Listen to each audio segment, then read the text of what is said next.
어머니, 고향이라도 좀 내려가 계세요. 예상했던 이야기였습니다. 저는 가슴이 무너져 내리는 것 같았습니다. 하지만 이미 이것에 대해서는 어느 정도 예측을 하고 있었기 때문에 엄청난 충격을 받지는 않았습니다. 갑자기 무슨 고향을 가라는 게냐? 여기 생활 힘드시기도 하고 그동안 서울살이 고생 많이 하셨잖아요. 조용한 곳에서 보내시면 훨씬 몸과 마음도 좋아지고 건강해지실 거예요. 아들의 말에 저는 정이 뚝 떨어지는 것을 느꼈습니다. 너는 내가 고향에 내려가면 찾아오려는 생각은 있는 거냐? 무슨 말씀이세요? 당연히 그래야죠. 다만 그 아파트 판도는 어느 정도 저희한테 맡겨주세요. 그러면 재테크해서 서울에 다시 올라오고 싶으실 때 드릴게요. 무슨 재테크? 뭐 말씀하면 아세요? 그냥 저희한테 맡기시면 되는 거예요. 그렇게 아들과 며느리는 뭔가 홀린 사람처럼 돈 이야기를 반복했습니다. 참으로 돈이 무섭다는 생각이 들었습니다. 이대로 있다가는 설전을 넘어서 싸움으로 이어질 것 같았습니다. 그 때문에 저는 일단 빠져나오기로 했습니다. 아들네의 진심을 알게 되었으니 더 이상 이렇고 저렇고 이야기를 할 부분이 없었습니다. 이게 어떻게 된 일일까요? 지금 아들이 어머니에게 고향으로 내려가라며 강요를 하고 있는데요. 오늘은 김순자님의 사연입니다. 어떤 내용의 이야기일지 바로 들어보도록 하겠습니다. 저는 현재 올해로 73살이 된 김순자라고 합니다. 저의 이야기를 꺼내놓는 것이 참으로 부끄럽다는 생각도 들지만 또 시간이 이렇게 조금 흘러서 털어놓는 것이 제 마음에 훨씬 위로가 될 것 같아서 이야기를 꺼내봅니다. 저 같은 경우 살면서 정말 우여곡절이 많았습니다. 한때는 너무 배고팠어 라면을 반으로 쪼개서 나눠 먹어야 했을 정도로 삶에 기구한 일들이 많았어요. 하지만 그런 힘든 시절을 극복하면서 정말 눈물을 흘리는 기쁜 순간도 있었는데요. 하지만 그런 다양한 일들을 경험하면서 가까운 곳에 악마를 가장한 사람이 있을 것이라고는 정말 믿을 수가 없었습니다. 지금부터 제가 정말 제 인생이 어떻게 끝날 뻔했는지 정말 지금도 생각하면 소름 돋는 이야기를 전해드리려고 합니다. 저는 20대 시절 정말 가난했습니다. 그 시절에는 다들 그랬다고 이야기를 하시고는 하지만 그 중에서도 저는 참으로 가난했습니다. 어머니, 쌀 며칠치나 남았어요? 얘야, 걱정 마라. 너는 서울에서 좀 어떠니? 저야 정말 잘 지내고 있어요. 끼니 굶는 일도 없고요. 하지만 서울 공장 일이 무척 힘들다고 옆집 성씨가 이야기를 하던데. 어머니, 그런 걱정은 마세요. 저 아직 한참 젊고 할 수 있는 일들도 많아요. 밤에는 야간 학교 다니면서 공부도 시작했어요. 우리 딸 너무나도 장하다. 이것이 가난했던 시절 어머니와 주로 통화하던 내용이었습니다. 사실 집안의 가장 역할을 해야 할 아버지가 없었습니다. 아버지는 일찍 세상을 떠나셨다고 알고 있습니다. 떠난 것인지 실종이 된 것인지 진짜로 돌아간 것인지는 모릅니다. 다만 어린 시절 저에게 어머니께서 아버지는 이제 돌아가셨으니 우리끼리 잘 똘똘 뭉쳐서 살아야 한다고 이야기를 했었던 것이 기억이 납니다. 사실 저는 그때 아버지의 빈자리를 느끼지 않았습니다. 솔직히 말하면 좋았다고 말하는 것이 맞겠습니다. 그 이유는 아버지는 소위 망나니였기 때문입니다. 아버지는 술과 노름을 좋아했습니다.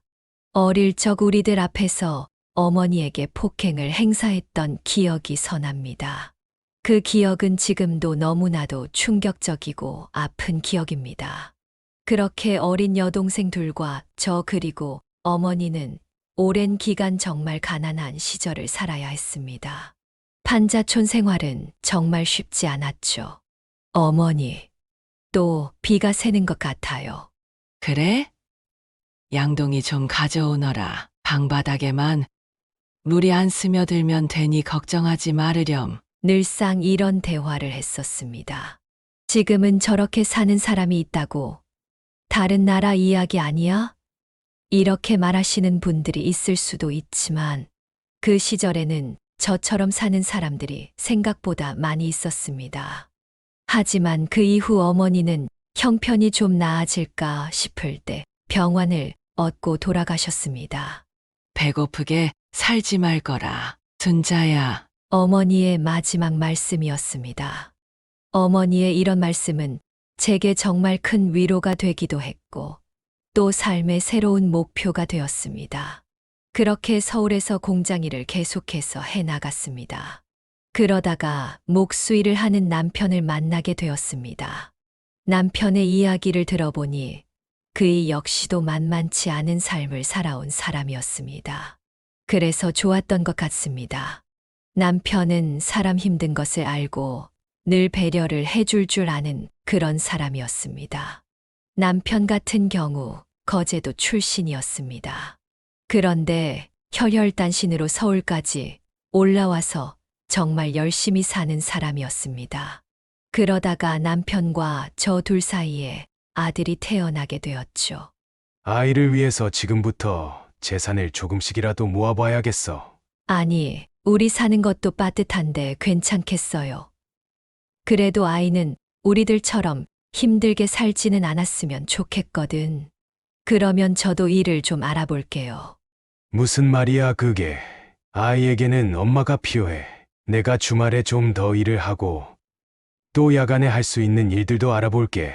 이처럼 남편은 대단히 큰 책임감으로 우리 가족을 보살폈습니다. 저도 그런 남편의 마음을 이어 아이를 정말 성심성의껏 돌보았습니다. 그렇게 피곤하게 집에 들어오면 남편은 힘들만도 했지만 아이에게도 정말 좋은 아버지였습니다. 항상 아이와 놀아주는 남편의 모습이 너무나도 고마웠습니다. 지치고 힘들 법도 한데 최선을 다해서 남편 역시도 아이를 위해서 노력을 했죠. 그렇게 10여 년의 세월이 지났습니다.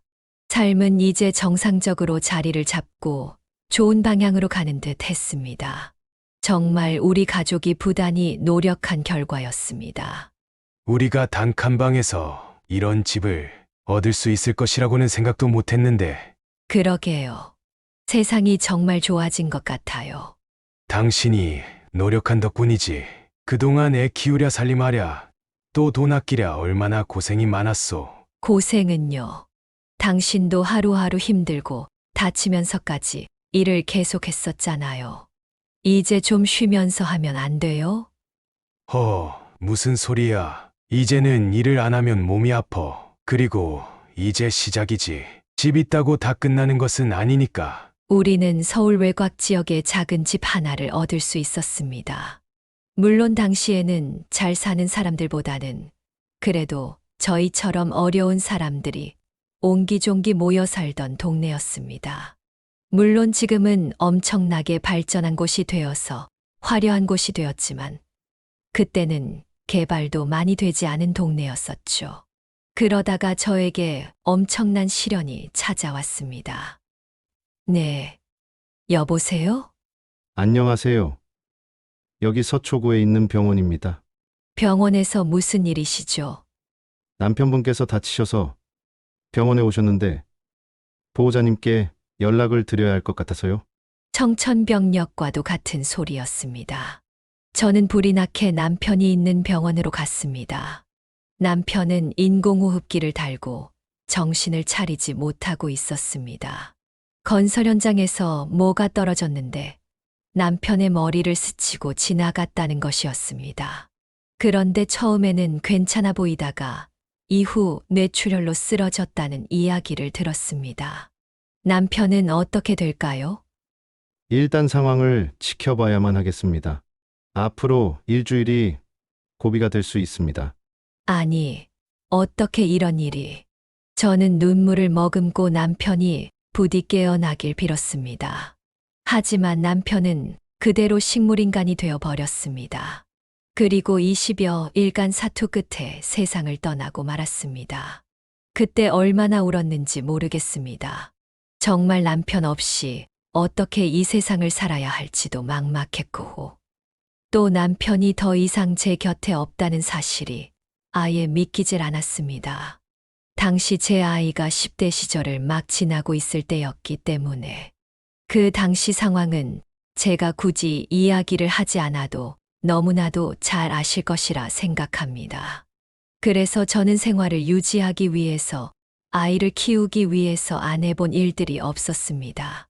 일자리가 있다면 무조건 가서 뭐든지 열심히 했습니다. 물론 남편이 소속되어 있던 목공 관련 회사 쪽에서 저에게 적지 않은 돈을 위로비로 주었고, 또 남편이 모아놨었던 돈도 제법 있었기 때문에 생활에는 큰 문제가 없을 수도 있었습니다. 그러나 저는 차마 그 돈에 손을 댈 수가 없었습니다. 남편의 목숨과 바꾼 돈이었기 때문입니다. 저는 그래서 사방팔방으로 뛰어다니며 일을 했죠. 그러다가 우연히 중견기업을 운영하시는 한 부부를 만나게 되었습니다. 정말 열심히 일을 하다가 만난 분들이었습니다. 그분들은 저에게 파출부 자리를 제안했습니다. 제가 하루는 그분 댁에 청소 일을 구한다고 하여 갔었는데, 제가 일을 하는 것이 마음에 드셨던 모양이었습니다. 너무나도 감사합니다.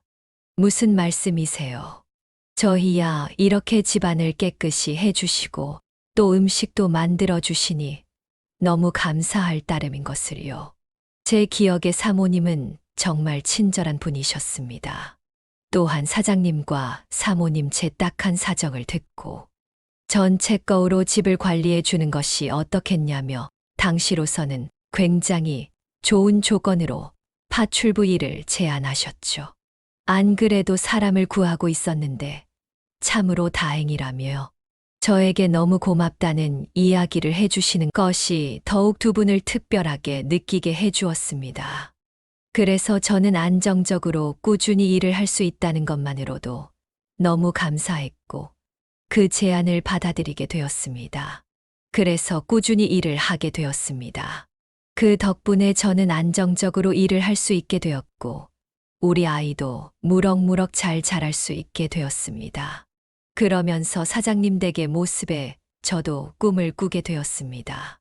언젠가는 이런 부자는 아니더라도 저도 착실하게 산다면 이런 모습 조금이라도 따라갈 수 있지 않을까, 그런 생각을 하게 되었습니다. 직접 사장님 댁에 가보니 엄청난 부자였습니다. 또한 제가 중학생 아들을 키우고 있기 때문에 정말 그 부분에 대해서 배려를 많이 받았습니다. 사모님께서는 음식도 종종 싸주시기도 했고, 또 선물로 들어온 책이나 아이 공부에 도움이 될 만한 것들도 저한테 주시고는 했습니다. 물론 저희 아이가 남들에게 얻어오는 것을 그다지 좋아하는 것 같지는 않았습니다. 그래도 조금이라도 돈을 절약하기 위해서는 그런 부분들은 피할 수 없는 부분이기도 했습니다.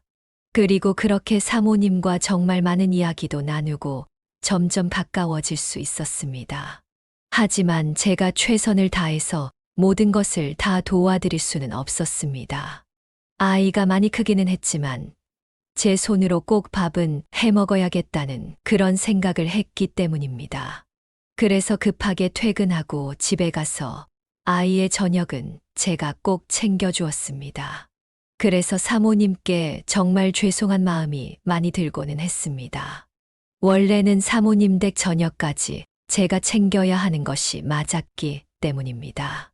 그럼에도 제 사정을 봐주시는 것이 너무나도 감사했습니다. 제가 최선을 다하지 못했기 때문에 늘 미안하고 또 불안한 마음도 많았습니다. 정말 좋은 봉급을 주시는 것은 물론 어렵게 얻은 안정적인 일자리를 잃을까봐 걱정이 많이 되었던 까닭입니다. 그런데 사모님께서 방학 동안에 한 가지 제안을 해주셨습니다. 2층에 방 2개가 비니까 거기에서 저와 아들이 방학 동안이라도 같이 생활하는 것이 어떻겠냐고 이야기를 해주신 것이었죠. 우리 애가 서울대 다니잖아요. 그러니까 애 공부도 도와줄 수 있을 것 같은데 한번 애 공부에 도움을 받아보면 어때요? 이렇게 사모님이 제안을 해주셨습니다. 저는 깜짝 놀랐습니다. 장성한 아이가 있다는 것은 알았지만 그렇게 좋은 대학에 다니는 줄은 몰랐기 때문이었습니다. 게다가 그런 우리 아이에게 과외까지 해주신다고 하니 너무나도 고마웠죠. 저는 아이에게 그 이야기를 했지만 반응은 시큰둥한 느낌이었습니다. 하지만 아이는 별다른 이야기를 하지 않았고 그렇게 방학 때 우리는 그 집에 들어가서 살 수가 있었습니다. 사실 그렇게 되면 음식값이나 냉난방비를 절약할 수 있어서 돈을 아끼는데 더 좋은 환경이었습니다. 정말로 감사한 일이었습니다. 사실 솔직히 말하자면 아무리 직원일지라도 같이 생활한다는 게 정말 힘든 일이잖아요. 제가 사모님 입장이었다고 할지라도 외부인을 들이기 정말 쉽지 않았을 텐데 저를 그렇게 집으로 들일 생각까지 하신 건 정말 존경받아 마땅할 일이었죠.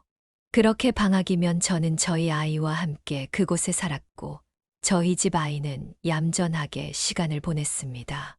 그리고 사모님 댁 서울대에 다니는 도련님은 항상 주말마다 들려서 저희 아들의 공부를 봐주셨습니다. 그렇게 함께하는 시간은 굉장히 좋았던 것 같습니다. 하지만 모든 것은 영원할 수는 없었습니다. 결국에 헤어져야만 하는 상황이 왔기 때문이었습니다. 사모님께서 동남아 쪽에서 새로운 판로가 확보되어 시장이 확대가 될 것 같다고 그쪽으로 이사를 가야 할 것 같다고 이야기를 해주셨습니다. 그동안 너무나도 감사한 것들이 많아서 저는 큰 마음을 먹고 몇 가지 선물들을 준비하게 되었습니다. 하지만 오히려 사모님은 저에게 당시로서는 생각지도 못하는 수준의 퇴직금을 준비해서 주셨습니다. 요즘에야 퇴직금이란 개념이 잘 잡혀 있지만 당시에는 저 같은 사람들은 그냥 내쫓으면 나가야 하는 그런 입장이었는데 퇴직금까지 챙겨주신 것이었습니다. 지금 생각해봐도 너무나도 은인 같으신 분들이었습니다. 그 뒤로 저는 다시 이런 일 저런 일 온갖 잡부일들을 하며 아들이 대학을 갈 때까지 부족함 없이 키우려고 노력을 했습니다. 퇴직금을 받은 것이 있었고 이전에 모았던 돈까지 합치면 상당한 돈이었지만 저는 함부로 쓸 수가 없었습니다. 우리 남편이 세상을 떠나기 전까지 어떤 마음으로 살아왔는지 알기 때문이었습니다. 더욱 열심히 해야 해. 그렇게 열심히 산 끝에 아들은 결국 서울의 대학에 입학하게 되었습니다. 엄청 명문이라고는 할 수 없었지만 그래도 나름 괜찮은 대학에 들어간 아들이 무척이나 자랑스러웠습니다. 어머니, 저 이제 독립해서 살겠습니다. 서울 외곽이라고는 하지만 그래도 우리 집이 있는데 집에서 사는 게 어떠니? 돈 때문에 그러시는 거죠? 자취를 하면 아무래도 많은 돈이 들지 않겠니? 걱정 마세요. 처음에 보증금이랑 종종 생활비만 좀 도와주세요. 그리고 그 뒤에는 제가 학교 다니면서 아르바이트를 하든 해서 생활할 수 있으니 도와줄 수는 있다만 다시 생각해보는 것은 어떻겠니? 저희 말에 아들은 고개를 저었습니다. 솔직히 이제는 저 이 동네 뜨고 싶어요. 물론 나간다고 갑자기 돈이 생기는 것은 아니겠지만 너무 지긋지긋해요. 솔직히 그동안 너무 이 가난이라는 거에 지쳤어요. 아들의 말은 충격적이었습니다. 하지만 엄마로서 그 이야기를 들을 때 이해가 가는 부분도 있었습니다. 그동안 내가 너무 돈을 아끼려다 보니 그게 자연스럽게 너한테는 힘들었던 것 같구나. 저는 그렇게 말하면서 아들이 학교 근처에서 잘 살 수 있도록 보증금을 주었습니다. 그리고 생활비도 아들이 최대한 힘들지 않도록 어느 정도씩은 보내주기 시작했습니다. 그렇게 시간이 흘렀습니다. 아들은 군대를 다녀온 뒤 자연스럽게 학교를 졸업했습니다. 그리고 대기업에 결국 취직하였을 때 어찌나 기뻤는지 모릅니다. 저는 아들이 무척이나 자랑스러웠습니다. 그리고 세상을 떠난 남편도 아들을 무척 자랑스러워할 것이라고 생각했습니다. 그리고 아들이 대기업에 다니기 시작하면서 예전보다도 더 무뚝뚝해진 기분을 받았습니다. 솔직히 말하자면 아들이 월급을 받았을 때 작은 선물이라도 받았으면 좋겠다라는 생각은 했었습니다. 하지만 그런 일은 없었습니다. 그냥 무뚝뚝하게 마치 남처럼 지나갔습니다. 그런 순간에는 역시나 저를 닮아서 그런지 그런 부분에는 돈을 쓰지 않는구나 이렇게 생각을 했죠. 그리고 결국 아들은 진짜로 마치 먼 친척처럼 변해버렸습니다. 간간히 연락을 해올 뿐이었고 거의 얼굴을 비치는 일이 거의 없어지게 되었습니다. 예. 요즘에는 어떠니? 밥은 잘 챙겨 먹고 또 회사는 좀 어떠니? 괜찮아요. 잘 지내고 있어요. 제가 다음에 다시 연락할게요. 일이 바쁘네요. 항상 아들과의 통화는 이런 식이었습니다. 그렇게 시간이 흘렀습니다. 아들은 어느덧 2년 정도 시간이 지난 뒤에 며느리감이라며 갑자기 여자친구라고 소개를 시켜주었습니다. 결혼을 하겠다는 이야기를 했습니다. 갑자기 결혼이라니. 그동안 아무런 이야기도 없었잖니? 뭐 그렇게 되었네요. 하지만 이 사람이랑 결혼할 생각이에요. 다소 서운한 감이 있었지만 며느리는 참해 보였고 참으로 아들과 잘 어울리는 한 쌍이었기에 그렇게 결혼식까지 잘 치르게 되었습니다. 그러다가 갑자기 아들 내외가 제가 살고 있던 곳에서 한 정거장 정도 되는 곳에 자리를 잡았습니다. 그러면서 저에게 이런 말을 하는 것이었죠. 이제부터 제가 자주 찾아뵙고 어머님께 못다한 도리를 다하겠습니다. 무뚝뚝했던 아들의 입에서 이런 이야기가 나오자 저는 눈물이 핑 돌았습니다. 아들이 그 말을 하고 난 뒤 제가 혼자 있었을 때 얼마나 울었는지 모르겠습니다. 떠나간 남편 생각도 나고 또 아들을 잘 키웠다는 생각에 정말 다행이다. 이렇게 마음을 놓을 수가 있었습니다. 실제로 아들은 결혼을 한 뒤에 며느리와 함께 저를 자주 찾아왔습니다. 주말마다 찾아오기도 했고 또 평일에도 종종 찾아올 정도로 오붓한 시간들을 보낼 수가 있었습니다. 사실 며느리가 이렇게 시어머니에게 신경을 쓰는 경우는 적다는 게 주변 사람들의 이야기였습니다. 세상에 그런 며느리가 요즘에 다 있어? 김 씨는 복 받았네. 정말 복 받았어. 정말 그래? 아들이랑 며느리가 주말마다 찾아오는 시댁이 어디 있어? 요즘 세상에 정말 드물지. 동네 지인들이 이렇게까지 말할 정도이니 마음이 더 뿌듯해졌습니다. 하지만 어느 순간부터 매일매일 찾아오는 수준이 되었습니다. 특히 식사 시간이 되면 꼭 찾아오고는 했는데 며느리와 아들의 밥을 항상 준비해야만 하는 그런 상황이 되었습니다. 저는 어머니랑 같이 식사하는 게 정말 편하고 우붓해서 좋아요. 며느리는 이렇게 이야기를 하곤 했습니다. 그렇니? 다행이구나. 하지만 점점 그런 아들네의 행동은 저에게 큰 부담이 되기 시작했습니다. 좋아서 찾아온다는데 다른 이야기를 할 수는 없었지만 그럼에도 힘든 부분들이 많이 있었습니다. 부부가 좋아서 이렇게 찾아온다는 거에 대해서 뭐라고 차마 이야기할 수가 없었습니다. 그래도 이것이 그나마 낫다는 생각은 들었습니다. 왜냐하면 아이의 시댁과 척을 지고 사는 그런 며느리들의 이야기를 많이 들었기 때문이었습니다. 하지만 저는 시간이 갈수록 선을 넘는다는 생각이 자꾸 들었습니다. 매번 와서 밥을 먹다 보니 식비가 생각 이상으로 많이 나가기 시작했습니다.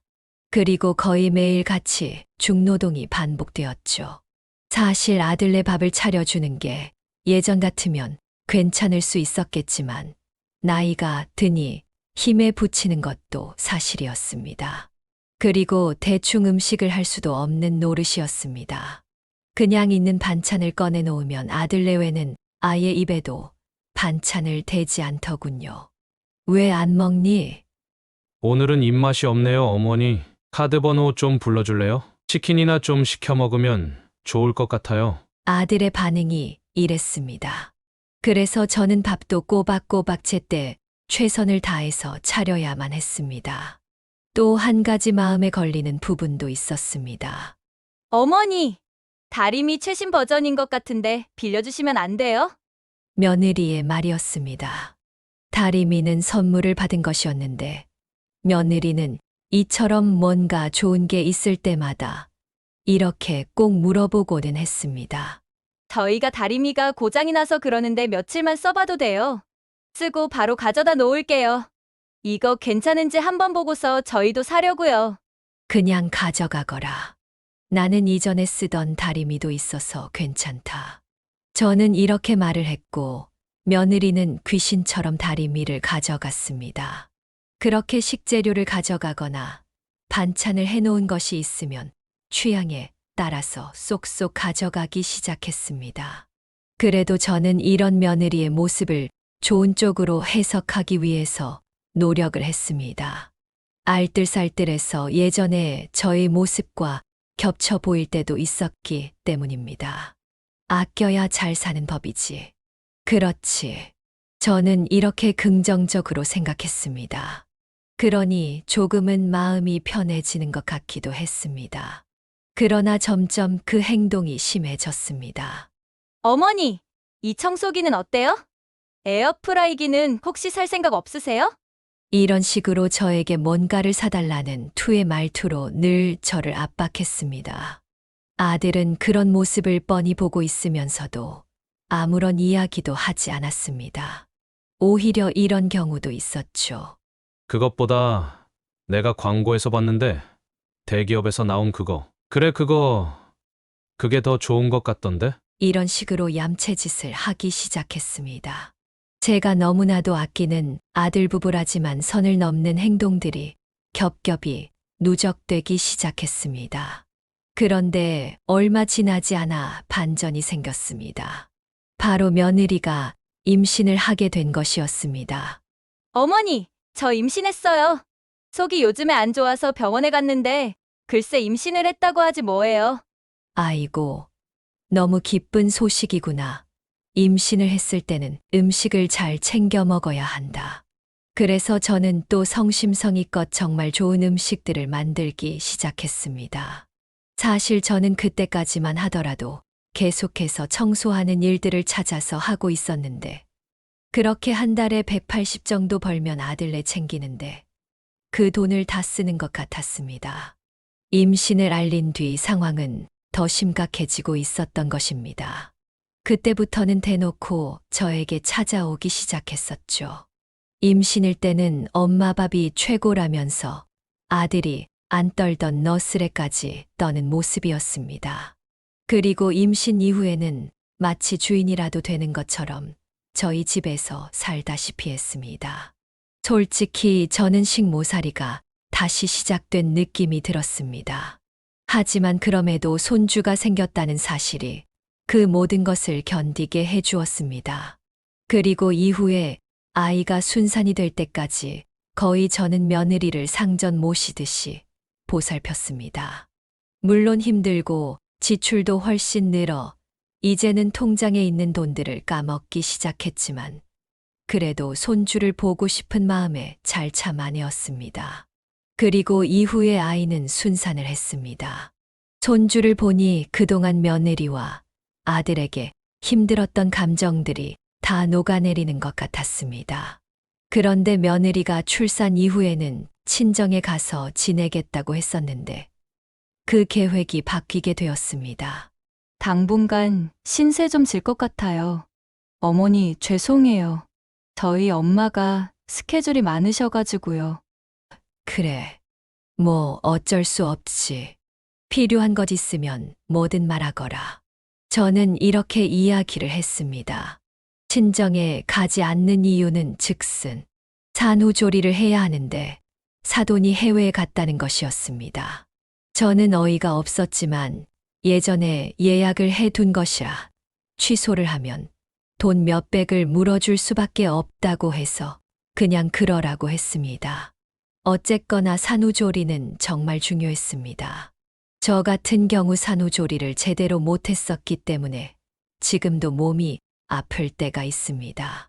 그래서 며느리는 그렇게는 되지 않아야겠다 싶어서 한 달이나 성심성의껏 며느리를 돌보게 되었습니다.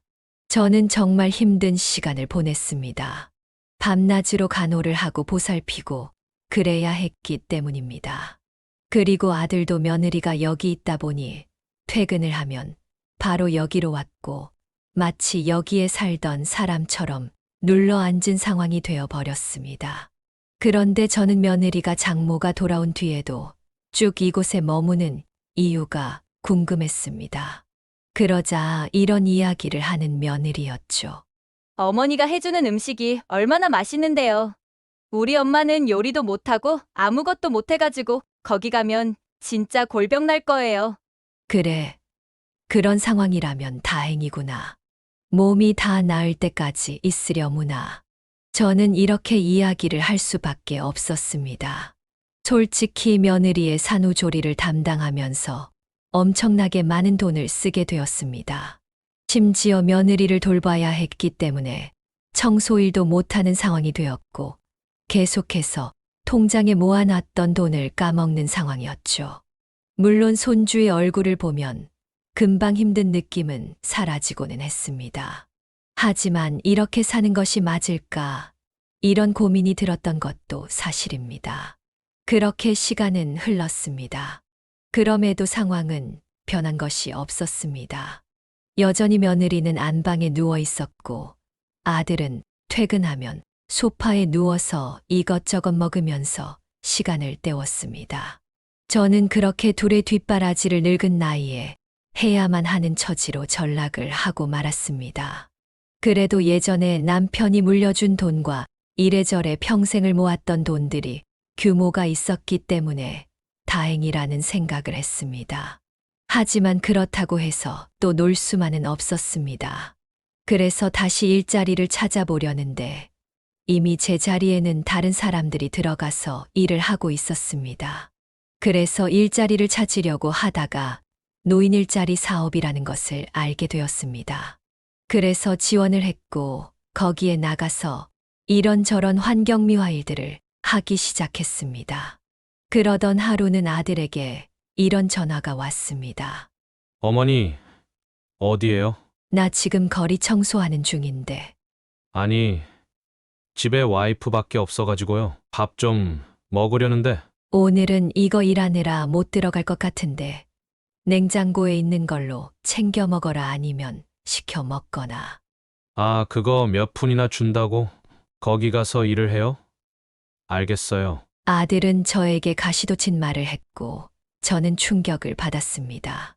하지만 내가 고생하는 게 싫어서 그런가 아니면 안 좋은 일이 있었나 생각하고 그냥 넘어갔습니다. 하지만 점점 노인 일자리 일도 힘들어지는 순간이 오게 되었습니다. 퇴행성 관절염입니다. 연골이 이미 많이 닳아있는 상황입니다. 일을 하지 마시고 무조건 휴식하셔야 합니다. 많이 아프셨을 텐데 어떻게 참으셨어요? 의사 선생님의 이야기였습니다. 아, 약 좀 처방받고 그러면 괜찮아지지 않을까요? 아시다시피 연골은 재생되는 부위가 아닙니다. 앞으로 더 아파졌으면 아파졌지 덜 아프지는 않습니다. 지금이라도 관리를 잘 하셔야 해요. 자칫 인공관절 수술을 하셔야 될 수도 있습니다. 저는 알겠다고 말하면서 병원을 나섰습니다. 몸이 예전처럼 말을 안 듣는다 싶었는데 몸이 이제는 고장나기 시작한 모양이었습니다. 그리고 점점 아들의 태도도 뭔가 예전과 달라지기 시작했습니다. 이거 반찬 좀 하지 말라니까. 도대체 왜 자꾸 그러는 거예요? 고사리도 잘 먹어야 한다. 영양분이 많은 음식이야. 제가 애예요? 알아서 영양은 챙겨 먹으니까 그냥 좀 제가 먹는 것 위주로 해주세요. 아들은 이렇게 상전이 따로 없는 모습을 취했습니다. 그리고 며느리는 산후조리가 끝난 후 본인들의 집에 돌아갔지만 여전히 밥을 먹을 때는 계속해서 저를 찾아왔습니다. 그리고 남편의 제삿날이 되었을 때였습니다. 며느리와 아들이 이번에는 못 온다고 이야기를 한 것입니다. 급하게 직장에서 해외로 출장을 갈 일이 생겼다는 것이었습니다. 대략 2주 정도 갔다 온다는 이야기에 저는 어쩔 수 없지라는 이야기를 했습니다. 그런데 제가 진실을 안 것은 얼마 되지 않아서였습니다. 남편 제사를 홀로 치르고 난 뒤에 저는 적적한 마음에 아들이 일을 잘하고 있나 저녁 조금 늦은 시간에 전화를 걸게 되었습니다. 해외에 가서는 도통 연락이 없는 상황이었기 때문에 무슨 일이 있는지 걱정도 되었습니다. 하지만 며칠 동안 전화를 했을 때 받지 않았던 것처럼 또 전화를 받지 않았습니다. 통화음만 계속 갈 뿐이었습니다.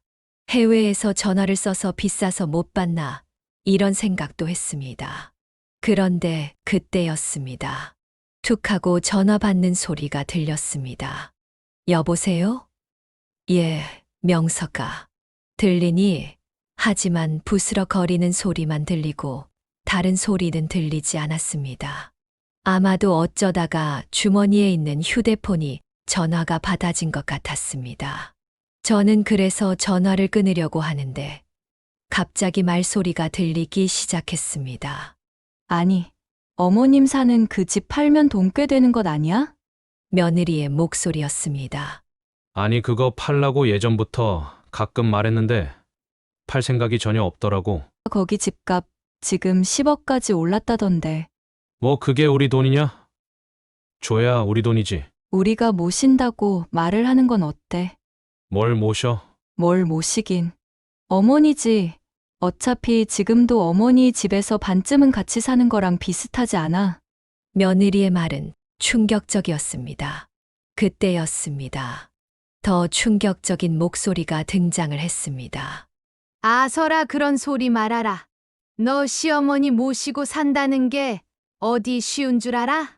반쯤 같이 사는 것 같다는 거랑 서로 같이 산다는 거랑 완전히 다른 거야. 사돈이었습니다. 일단 사돈이 왜 아들이라는 곳에 가 있는지 알 수가 없었고 지금 말은 그동안 사돈이 보여줬었던 이미지랑은 정반대의 이야기였습니다. 그나저나 사이판은 진짜 좋네요. 한국은 겨울이라서 추워 죽겠는데 여긴 천국이네. 아들의 목소리였습니다. 사이판이라는 이야기에 저는 무슨 일인지 확실히 알게 되었습니다. 제 아들과 며느리가 사돈을 데리고 사이판으로 놀러간 것이었습니다. 제가 남편의 제사를 지내고 있는 동안 말이죠. 그래서 당신 어떻게 할 거야? 가서 이야기해보자. 모시고 살든 혹은 좀 작은 집으로 보내든 뭘 하든 우리 당장 몇 척 정도만 있어도 괜찮으니까 다른 집을 사면 또 그만큼 돈이 들어갈 텐데 경기도나 지방 어느 쪽으로 모셔야지. 엄마가 고향이 어디라고 했더라? 충북이었나? 그런 데는 아마도 집 살 텐데. 오, 그거 좋은 생각이다. 어머니 거기 모시면 그래도 한 7억이나 8억은 우리 수중에 떨어지지 않을까? 세금은 생각 안 해? 세금도 어마어마해. 저는 딱 거기까지만 들었습니다. 전화를 끊을 수밖에 없었습니다. 도저히 믿을 수 없는 이야기가 연속되고 있었기 때문입니다. 우연일까요? 아니면 이건 천운이라고 해야 할까요? 하늘이 제가 너무 불쌍해서 그렇게 그런 이야기를 듣도록 한 것일까요? 별의별 생각이 들었습니다. 저는 밤새도록 남편을 그리워하면서 얼마나 울었는지 모릅니다. 그동안 제가 희생했던 일들이 결국 저들에게는 당연한 일이었던 모양이었습니다. 게다가 제 재산을 노리고 있다는 것도 기가 막혔죠. 저는 대충 일주일 뒤에 아들이 다시 한국에 들어온다는 사실을 알았기 때문에 급하게 움직이기 시작했습니다. 그리고 일주일 정도가 지나서 아들이 돌아왔습니다. 아무 일이 없었다는 것 마냥 저에게 와서는 일이 힘들었네 뭐했네 이런 이야기들을 말하기 시작했죠. 제가 아무것도 몰랐다면 깜박 속을 뻔할 정도로 태연했습니다. 와, 해외 가는 거 진짜 쉽지 않더라고요. 오랜만에 어머니 집에 왔는데 별일 없었어요? 응. 그래. 뭔 일이 있었겠니? 저의 차가워진 태도에 아들은 당황한 것 같았습니다. 하지만 저는 도저히 웃는 낯으로 아들 내외를 볼 자신이 없었죠. 어머니 선물도 사왔어요. 며느리는 까맣게 탄 얼굴로 저에게 뭔가를 내밀었습니다. 아마도 지역 특산물 과일을 말린 것 같았습니다. 이거 거기에서 어렵게 사왔어요. 이번에 제가 이 뒤치다거리 엄청 한 거 있죠? 진짜 어머니 이 사람 키우시느라 고생 많으셨겠어요. 그렇게 말하는 며느리가 참으로 가증스럽다는 느낌마저 들었습니다. 게다가 아들은 제 반응과 표정 따위는 보이지도 않는지 투정을 시작했습니다. 뭐 먹을 것 없어요? 슬슬 배가 고픈데. 응. 없어. 바빠서 못했다. 뭐 하느라 바빠요? 일 계속 나가고 있잖니. 아니, 무슨 그거 얼마나 준다고 계속 나가요? 이 집 팔고 노후 자금 적당히 마련해서 지방으로 내려가시는 건 어때요? 은근슬쩍 아들은 저를 떠보는 것 같았습니다. 그러면서 심지어 배달 어플을 켜고 또 이런 말을 했죠. 어머니, 카드 좀 줘요. 분식 좀 시키게요. 아들은 이렇게 이야기하면서 소파에 벌렁 누웠습니다. 그리고 얼마 뒤에 배달이 왔는지 현관문 벨이 계속 울렸습니다. 그런데 아들과 며느리는 움직이는 신용도 안 하고 TV를 보며 뭐 재미있다고 떠들며 웃고 있었습니다. 반복되는 벨소리 때문에 머리가 아플 지경이었습니다. 저는 결국 직접 나가서 카드로 결제를 하고 배달 음식을 받아왔습니다. 25,000원입니다. 카드 결제시죠? 네, 여기 있습니다. 저는 카드를 꺼내서 배달원에게 건넸습니다. 저는 그것들을 식탁에 올려놓았습니다. 요즘 나이가 든 뒤에는 밀가루 음식을 못 먹는다고 아들에게 누누이 말했었습니다. 그런데 아들은 떡볶이를 시켰고 아들은 저에 대해서 전혀 관심이 없다는 것을 알 수 있었습니다. 어머니, 좀 드세요. 나는 떡볶이 못 먹는다. 왜요? 여기 맛있는 데인데. 속이 안 좋구나. 그래요? 그럼 들어가서 좀 쉬세요. 아들과의 대화는 이웃집만도 못한 수준이었습니다. 저는 답답하고 무거운 마음으로 방으로 향하게 되었습니다. 그리고 억지로 잠을 청했습니다. 다시 깨었을 때는 아침이었습니다. 그렇게 거실로 나가보니 난장판이었습니다. 먹고 남은 음식의 쓰레기에 또 흘린 국물 같은 것도 제대로 닦지 않은 모습이었습니다. 아들네는 자기 집으로 간 것으로 보였습니다. 저는 그 길로 마음 먹었던 것을 해야겠다. 망설일 이유는 없다고 확신을 가졌습니다. 그날 저녁에도 어김없이 아들에게 연락이 왔습니다. 어머니, 오늘은 집사람이랑 조금 늦을 것 같은데 밥 좀 한 8시까지 차려주세요. 나는 오늘 나가서 먹을 생각이다. 너희가 알아서 해 먹어라. 무슨 말씀이세요? 저녁에 어딜 나가신다고 그래요? 그러면 준비만 좀 해놔요. 알아서 먹고 갈게요. 여기가 무슨 식당인 줄 아니? 그리고 알아서 뭘 먹고 가긴 먹고 가. 설거지 하나도 못하면서 뭘 알아서 먹고 간다는 거냐? 아니, 갑자기 왜 이래요? 네 엄마 72이다. 72. 이제 살 날이 얼마 남았는지는 모르겠지만 그것도 금방이겠지. 내가 이런 나이에도 이렇게 뒤치다꺼리나 하면서 살 줄은 꿈에도 몰랐다. 아니, 무슨 밥 하나 차려주는 게 대수라고 그래요? 그 별거 아닌 거 내가 챙겨 먹으면 되지 않겠니? 일단 오늘 뭔가 어머니 기분 안 좋은 일 있는 것 같으니 그냥 넘어갈게요. 저는 전화를 끊어버렸습니다. 어처구니가 없었습니다. 안 넘어가면 어쩔 건데라는 생각이 절로 들었습니다. 아들이 아니라 마치 상사를 모시며 살아가는 그런 기분마저 느꼈습니다. 그 이후 저의 변화에 대해서 며느리와 아들은 상의를 했었던 것 같습니다. 그러니 자연스레 몇 주 동안은 연락이 일정 없었습니다. 그제야 좀 평화가 찾아오고 있었습니다. 그런데 주말에 아들네가 다시 찾아왔습니다. 며느리와 함께 뭔가를 바리바리 싸들고 찾아온 모습이었습니다. 어머니, 저희 왔어요.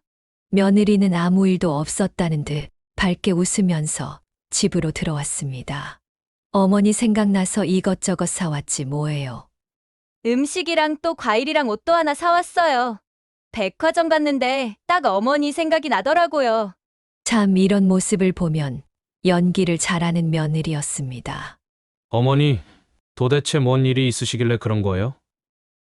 말씀을 해보세요, 예? 저는 두 사람의 태도에 질릴 대로 질리는 느낌이었습니다. 제가 아무 대답 없이 둘을 바라보자 아들은 다시 입을 열었습니다. 알겠어요. 어머니는 좀 휴양이 이제는 필요한 것 같아요. 고향에 내려가셔서 좀 몇 년 쉬다 오시는 건 어때요? 우리도 절대로 터치 안 할 테니까. 아들은 결국 그 말을 꺼냈습니다. 이 아파트를 팔 생각을 하는 것이 눈에 훤히 보이는 포석이었습니다. 하지만 저는 이미 일전의 사건 때문에 전말을 알고 있었기 때문에 그 이야기가 참으로 가증스러웠습니다. 그러면서 기가 막힌 것은 며느리가 어떤 팜플릿을 내미는 것이었습니다. 여기 충북에 좋은 아파트들인데 진짜 요즘은 지방 아파트들이 엄청 좋더라고요.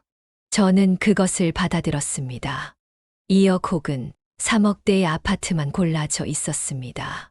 충북은 제 고향이기 때문에 훨씬 좋은 아파트들이 있다는 것을 알고 있습니다. 하지만 그 중에서도 고급 아파트들은 쏙 빼고 가져왔더군요. 그리고 이 집 팔고 남은 돈은 우리가 좀 재테크해주면 될 것 같아요. 고향에서 쉬다가 다시 올라올 때 다시 주면 되니까요. 아들이 이야기했습니다. 저는 이들의 목적이 너무나도 훤히 보였습니다. 너 결혼할 때 내가 보태준 돈은 어디 있니? 그걸로는 재테크가 안 되든. 사실 저는 아들이 결혼할 때 적지 않은 돈을 줬었습니다. 당시에도 아파트 사는데 보태라고 3억을 건넸었죠. 그동안 제가 평생 모아왔던 돈이었습니다. 물론 남편이 모은 돈 6억은 제가 차마 쓸 수가 없었습니다. 그거 아파트 사는데 썼고 또 그것만으로 부족해서 대출도 받은 것 알잖아요? 참으로 기가 막힌 노릇이었습니다. 사돈네가 상당한 부자라는 것을 알고 있었습니다. 그런데 한 푼도 보태지 않은 것도 이상했습니다. 그러면 나는 이 아파트 팔고 충북에 가서 살면 내 밥값, 생활비는 절로 나오니? 이 이야기의 아들은 얼굴을 긁적이며 이렇게 말했죠. 그거는 대충 몇천 가지고 가서 생활하시다가 내가 조금씩 생활비 보내줄게요. 그리고 노인 일자리 그거 다니는 거 전국에서 다 시행하는 거니까 거기서도 일할 수 있겠죠. 72이 넘은 지 애미 보고 또 일하라는 아들의 이야기는 이제는 끝까지 왔다는 생각을 하게 만들었습니다. 내 솔직히 지금 하고 싶은 말 해야겠다. 왜냐하면 지금이 마지막 대화가 될 것 같거든. 내 말에 아들과 며느리가 집중을 했습니다. 이제 나는 너희들 밥을 차려주는 일도 이런 대화를 하는 일도 없을 거다. 앞으로는 너희가 알아서 살면 될 것 같구나. 그렇게 말하면서 저는 그동안에 있었던 일들을 털어놓았습니다. 내 애비이자 내 남편이 번 돈 6억은 이미 학교에 기부하기로 계약을 했다. 나처럼 어려운 환경에서 큰 아이들이 조금이라도 편하게 더 잘 공부할 수 있다면 좋겠더구나. 나는 어렸을 때 정말 공부를 하고 싶어도 할 형편이 안 되었다. 그래서 너는 정말 공부를 잘 시키기 위해서 나는 모든 노력을 다했지. 그 부분은 너도 충분히 잘할 것이라 생각한다. 그리고 이 집 한 돈, 아들과 며느리는 제 말에 벙찐 얼굴을 했습니다. 앞으로 요양원 달 곳과 역시 계약을 했다. 이 집은 이미 계약 절차까지 끝낸 상황이다. 한마디로 팔린 상태다. 12억 정도 좋은 가격으로 팔렸더구나. 이 정도 가격이면 충분히 내 남은 여생을 좋은 요양원에서 보낼 수 있겠더구나. 거기가 우리나라에서도 손꼽히는 곳이라 해서 당장 계약을 했다. 저는 생각보다 훨씬 좋은 가격으로 집이 팔렸고 그 덕분에 정말 좋은 요양원에 보증금을 내고 들어갈 수가 있었습니다. 사실 싸게 빨리 정리하고 아들과 마주치는 일이 없길 바라기도 했었지만 차분하게 행동하기로 했습니다. 그리고 하나하나 계획을 시행했죠. 그런 계약 취소할 수 있는 거잖아요. 그리고 무슨 요양원이 12억이나 들어요? 아들이 빨갛게 충혈된 눈으로 물었습니다. 우리나라에서 가장 좋은 요양원 중 한 곳이더구나. 노후 준비를 정말 잘하신 분들이 사는 곳이지. 최고급 시설에 의료진들도 있고 교육도 많고 다양한 활동을 한다고 하더구나. 이미 상황은 끝났다. 집을 한번 둘러보면 알 거다. 그제서야 아들과 며느리는 집을 둘러보기 시작했습니다. 집안은 휑했습니다. 평소에도 뭔가를 많이 가지고 있는 성격은 아니었지만 평소보다 더 휑한 상태였죠. 그러자 아들은 뭔가 눈치를 챈 듯 안방문을 열었습니다. 안방에는 아무것도 없었습니다. 이미 짐은 다 뺐다. 이미 짐은 요양원으로 다 옮겼지. 요즘에 그렇게 좋은 요양원이 서울 한복판에 있는 줄 몰랐다. 고급은 다르더구나.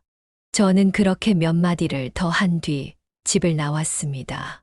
제가 일전에 아들이 해외에 갔을 때 준비해 두었던 것들이 바로 이런 것들이었습니다. 집을 팔 곳을 알아보고 요양원을 알아보고 기부할 곳들을 찾았죠. 그렇게 제가 문 밖으로 나서고 집을 떠날 때였습니다. 뒤에서 아들이 무어라 소리치는 소리가 들렸습니다. 저는 거기에 집중하지 않았습니다. 차마 마지막까지 최악의 아들 모습은 보고 싶지 않았기 때문이었습니다. 하지만 저는 후회 없는 결정을 했다고 생각을 합니다. 이것이 불효한 자식에 대한 확실한 가르침이었기 때문입니다. 또한 돈만 보고 저를 돈기게 취급을 했던 며느리에 대한 복수이기도 했습니다. 그리고 몇 차례 아들이 제가 있는 요양원에 찾아왔다고 합니다. 하지만 앞에 있는 경비들한테 막혔다고 하죠. 그래서 몇 번은 그런 이야기를 들었을 때 다시 만나볼까 이런 생각도 했습니다만 접었습니다. 그 이유는 바로 아들이 보낸 연락 때문이었습니다. 그리고 이곳에 지혜로운 분들이 많아서 그분들과 상담도 했습니다. 참고로 제가 있는 곳은 최고급 요양원으로 수많은 중산층 부자분들이 함께하고 있습니다. 저는 이곳에서 새로운 배움을 가지고 서로 보듬어 주면서 새로운 시작을 경험하고 있는 중입니다. 서로의 고민을 털어놓기도 하죠. 저는 휴대폰으로 아들의 문자가 몇 번이나 오긴 했었습니다. 잘못했다는 그런 내용이었는데 웃긴 것이 몇 억이라도 아니 몇 천이라도 주면 안 되겠냐는 이야기였습니다. 끝까지 저를 돈으로 본 아들과 며느리였던 것입니다. 그래서 이곳에서 은퇴하고 지내시는 교수님이나 기자 같은 분들과 함께 이야기를 나눴죠. 부끄러운 일이지만 상담을 하니 마음이 한결 편해졌습니다. 확실히 저보다는 많이 배우신 분들이었기도 하고 또 진심 어린 충고를 해주셨기 때문에 큰 위로와 도움이 되었죠. 지금은 세상을 떠난 남편 생각이 자주 나기는 합니다. 남편이 아들 잘 키우라고 그 고생을 하다가 갔는데 저는 아들을 제대로 키우질 못했으니까요. 다만 아들과 며느리도 어느 시점이 되면 정신이 들지 않을까요? 자기들도 결국 연로하고 아프고 또 자식이 커서 자신에게 어떻게 하는지 보게 될 테니까요.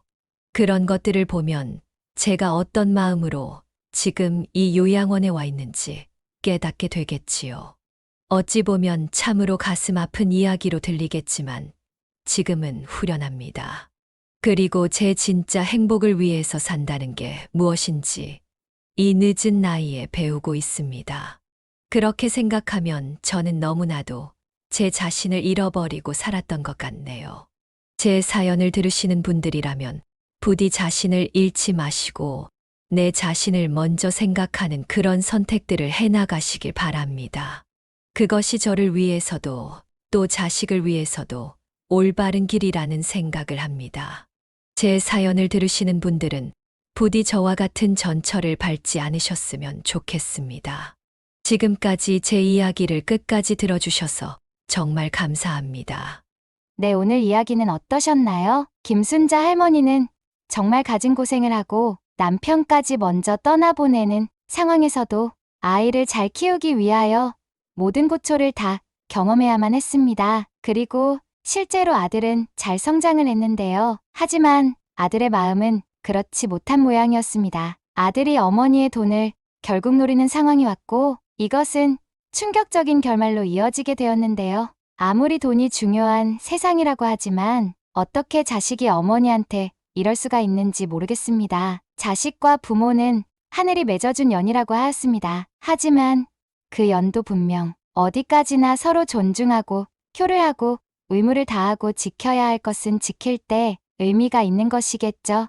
요즘에는 자식이 부모에게 맡게 하는 것을 넘어서 폭력과 폭언을 일삼고 아예 방치를 하는 경우들도 많이 늘어나고 있다고 합니다. 그래서 보살핌을 받지 못하는 노인들이 늘어나고 빈곤한 노인이 점차적으로 증가하여 사회 문제로까지 이어지고 있는 상황이죠. 이런 시대에 우리는 살아가면서 무엇이 정말 중요한 것인지 다시 한번 떠올리게 됩니다. 오늘 이야기를 듣고 어떻게 생각하시는지 어머님, 아버님의 생각을 댓글로 공유해주세요. 저는 또 다른 사연으로 찾아뵙겠습니다. 좋아요, 구독, 알람 설정을 통해 앞으로도 따뜻한 정을 나눌 수 있게 함께 해주세요. 어머님, 아버님의 삶의 지혜와 경험을 나눌 수 있는 통로가 되겠습니다. 오늘도 인생을 바꾸는 관점을 통해 사연을 들어주셔서 감사합니다.